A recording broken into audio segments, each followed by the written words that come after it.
We are live. Hello, everyone watching the replay. Welcome. If you're watching the replay, let us know, #replay, and feel free. The usual applies where you can add your questions or comments after, and I'll be sure to respond. And those who are coming on live, I see we have one. Just give it 15 seconds and then we'll dive in on our topic. But say hello if you're watching. We're going to dive in. Our topic today is taking the leap of faith to work for yourself. This is ideal for you if you're someone who's thinking about taking the leap to work for yourself, making the transition of working for someone else to working for yourself. And this is also great for you if you're someone who maybe you've recently made the transition to entrepreneurship, you've transitioned for quite a while, and you're kind of wondering, what did I get myself into? And you'd like a little refresh on how to get your head back into the game on building your business in a way that allows you to make an impact and also lead the life you want. So that's who this live is for. And hi, Sandy. Thank you so much for joining. I know, Sandy, you've been at business for a while, so feel free to chirp in if you have any comments or tips. And this is something many of my clients are either new entrepreneurs or they're navigating that transition. And I navigated this transition myself 3 years ago. Many of you have heard my story, and my journey into full-time entrepreneurship was not very planned. I was laid off from the job that I was dying to escape from.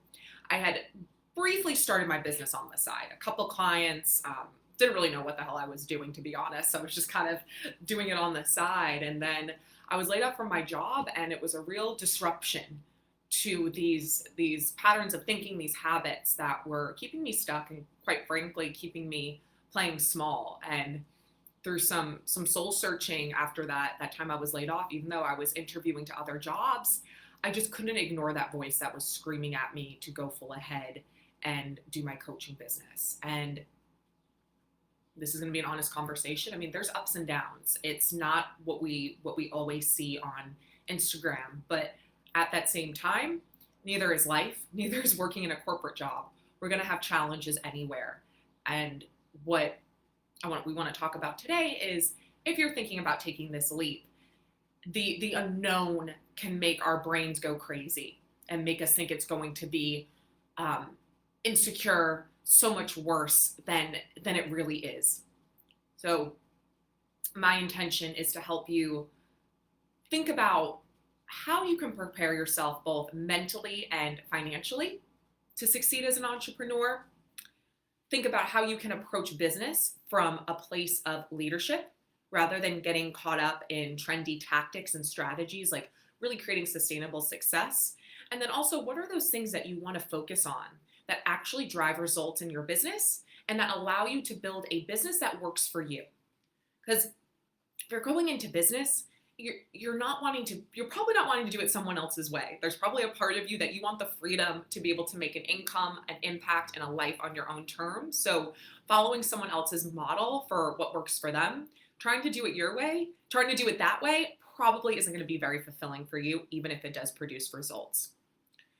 So let's start diving in, and I circle back to where I left off about I took the leap to my coaching business 3 years ago. And like I said, there's been ups and downs along the way. And it wasn't planned. It's not like I was intentionally had this plan to take the leap. I kind of just said, you know what, let's do it. I followed my intuition, and it worked out in the end. We're still here. I'm still alive. There's still a roof over my head. But for those of you who are watching, I'm assuming that there's a bit more thought that's going into this process. I'm just going to pause. I see some more coming on live. So again, let me know you're here. So starting out here, or you've recently made the leap, I want to call out the elephant in the room that typically holds us back and makes us feel afraid, which is finances, money, money, money, money. It's typically the thing that comes up in thinking, how am I going to make money? I got this, maybe this secure paycheck. Uh, I know when the money's coming into my bank account every month. How am I going to do this as an entrepreneur? How am I going to be able to fund my lifestyle? Which is it's a very realistic challenge. It's a realistic question. Like you should be asking yourself that. So a few things here, because I think sometimes what I see is that I see it with my clients, and I used to see it myself when I was thinking about, do I leave my job? Do I take the leap? I would think, how am I going to make money? Like all of a sudden, I'm just going to be out there and not being able to make it, and I would just be like that's it. That would be the end of me. And so be careful not to dramatize your financial concerns, right? Like you want to be realistic. Like, yeah, okay, we got to have some money here, but not letting the mind go absolutely wild and painting this picture of you, God forbid, homeless on the street. So really being realistic here. And if you are thinking about taking that leap, looking at, okay, how can I plan for this? What would if you have your business on the side, how much money would you want to have saved before you take the leap? What are your expenses? Like, right? Like looking at, like, what is it that I actually spend to maintain my lifestyle? Can I cut back on certain things to invest in my business and save and provide that cushion? If you're building up your business on the side, what's the money that you want to be bringing in? What's that number that you want to be making in order to take that leap?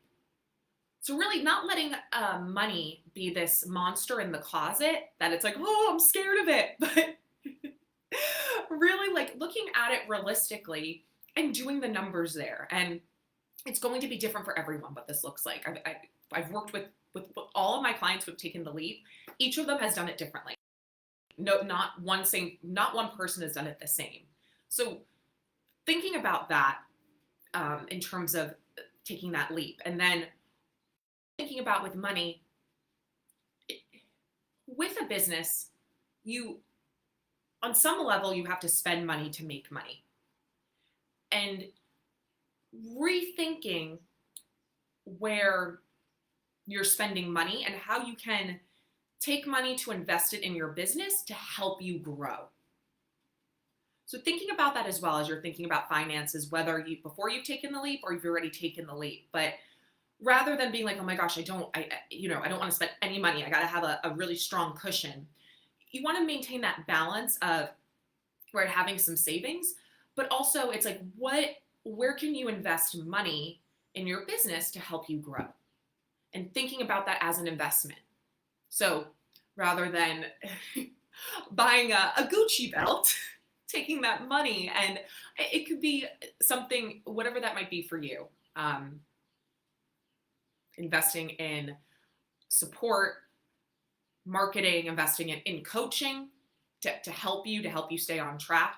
So thinking about money in that way, in terms of spending your money strategically for investments, and thinking about finances and having a clear sense of what those numbers are for you so that you can strive to achieve them and feel supported in the process. And another way to think about money as well is you can be creative. Like I said before, all of my clients have made different transitions to full-time entrepreneurship. Some are still in that middle. It doesn't have to be so black and white. Like I'm working at my full-time job, then I'm full-time entrepreneur. You can make a transition. Like you working part-time, maybe doing some more steady contracting work as you're taking on clients. So knowing that they're being open to creative, that you can make an income. And even if you are already in business, there's no shame if in maybe taking on an opportunity that's outside of your business to get a little bit more cash flow in as you're figuring things out. There's not a right or wrong way to do it. You're not a failure if you're doing it a certain way that you judge not to be as impressive or successful. So thinking about all the options that you have. So that's finances, money, and I'm just looking at the comments. Hello here, Sandy. Yes, Challenges come along in life. I like to look at the lessons in those challenges. Absolutely. And that's what we're going to be talking about a little bit more, lessons in the challenges. And I see 2 more here. Feel free to say hello. This is going to be usually I keep these to 15 minutes, but this topic, there's just so much here. So we're going to be on a little bit longer today. So if you have to hop off, you can always catch the replay later. For those of you who have joined again, say hello, let us know you're here. Feel free to pop your questions. I'm talking and I'll get to those as I pause. Talked about money, investments, and all of that. Now, another thing with business, I find, and perhaps you've seen this as well, and I mean, I'm obviously in the coaching space, so there's a lot of business coaches and whatnot, a lot of people focusing on coaching for business. And many times it's about like tactics. Use these tactics, use these strategies to create success. And it's a sticky slope, because then our brain goes, oh, I want results. I want instant results. But if we're just taking someone else's tactics, first of all, they might not work for us, because to really successful in business, right? I'm sure that those of you, I know the people that I attract, it's, yes, you want to make money, but it's all about you want to build your business in a fulfilling way. So just taking someone else's tactics, and again, someone else's method might be a great, so I'm not dissing that. I'm not saying that's wrong, but rather what I want to encourage you to do is, rather than focusing on, oh, tactic, strategy, look at different strategies through the lens of leadership. So you as an entrepreneur, you are a leader. You are a CEO. And if you call yourself a freelancer, I don't like the word freelancer. Like, even if you're doing it on the side, something about it, like it just makes it seem like it's a hobby rather than a business. So that might be a personal preference, but remove the word freelancer and really recognize you are a leader.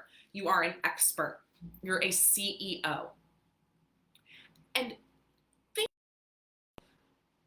as you're learning tactics and strategies, right? Because of course, things we have to learn about marketing, but not just learning the tactics, also thinking about the principles of leadership and having a CEO mindset, authentic CEO mindset, rather. Not trying to be what you think a CEO is, but really, what is a CEO mindset for you? And we said earlier, and part of this about that, challenges are going to happen in business. That's it. Every next level you hit, there's next level challenges. And I mean, that's why we got into business though, right? We want to solve problems for people. We want to solve problems. So we're going to have plenty of our own problems to solve. And getting your mindset up to how you look at challenges, your relationship with the unknown. How are you taking responsibility? Looking at like, what is leadership to you? And applying that through every single thing that you do. Every single thing that you do.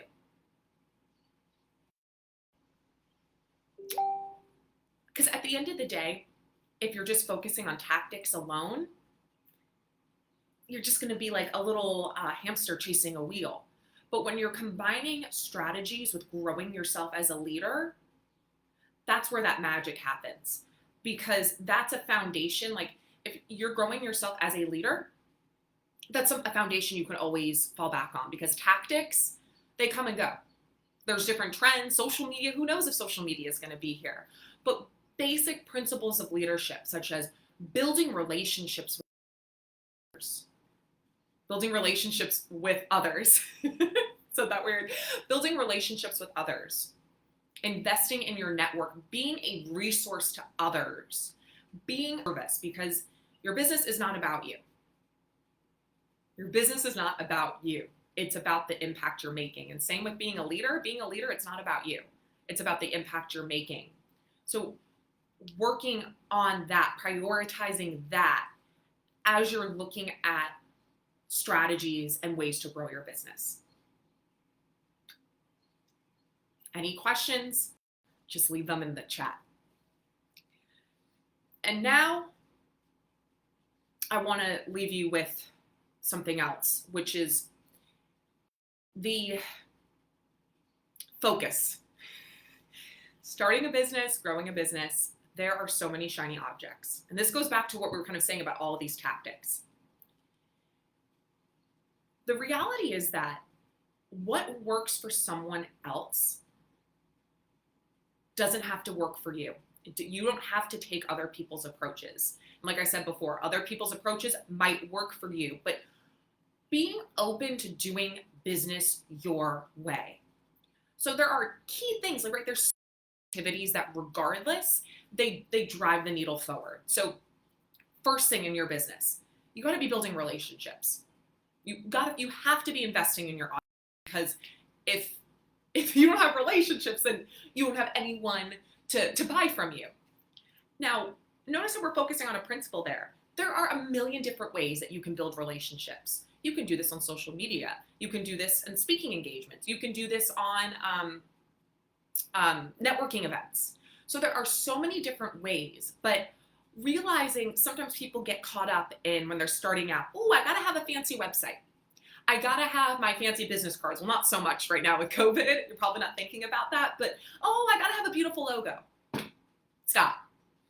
Yes, you wanna have those things. I mean, listen, if your primary focus is using social media, you probably wanna have a nice website. But if you're just starting out, simple website will do it. Not getting distracted by things, because at the end of the day, if you don't have people to sell to, you have the most beautiful website in the world. It doesn't matter. Right? So getting so distracted. Same with, even social media. Listen, you love social media, go for it. Do it. Right? Like, I'm not going to tell you not to, but sometimes I hear clients say, oh, I got to be on social media. It's so much. You don't have to be on social media to grow a business. You don't even have to have a website.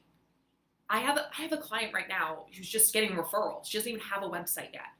They don't have websites. I mean, my father's an attorney. He's been doing this for years. He doesn't have a website. He doesn't even invest in marketing. He just has referrals that come into him. So just to backtrack here, I know we're talking a little bit. So the things that focus results, right? So building relationships, investing in your reputation by being a resource for others. Part of business, well, huge part of business is what we're doing for others. Like I said before, you're not in business for you, you're in business for your audience. You're solving a problem, you're giving value to them, you're addressing a need that they have.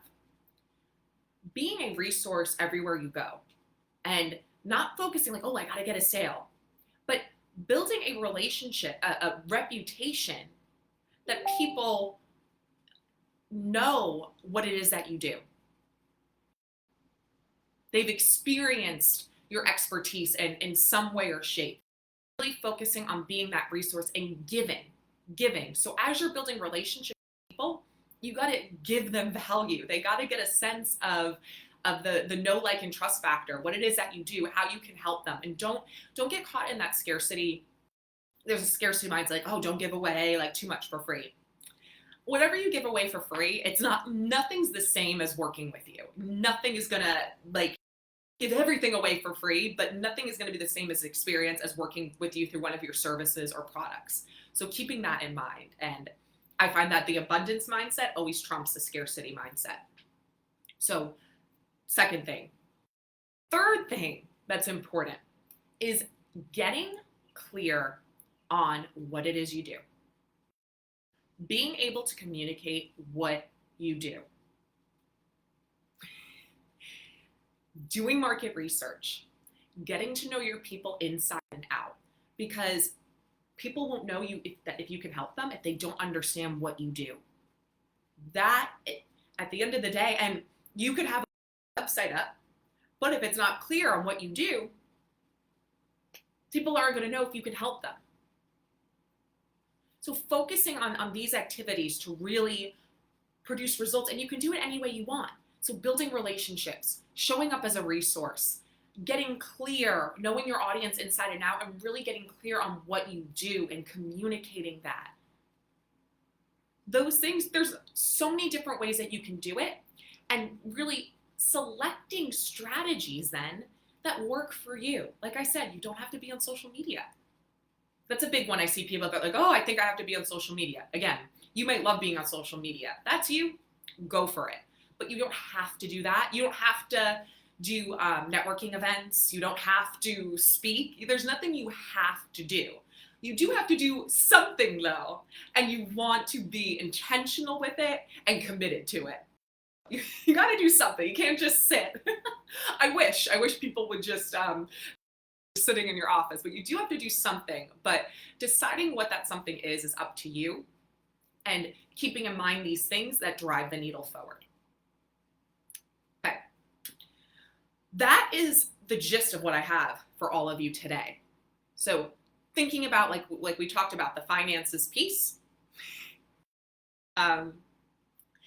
really creating a plan around that, looking at what you can invest in to drive your business forward, to grow your revenue, as well as being creative with the ways that you can be an entrepreneur. So first point we talked about, then investing in your leadership capabilities, your mindset, really being a CEO, being a leader, what that means to you, because that's going to take you further than any trendy tactic any day of the week.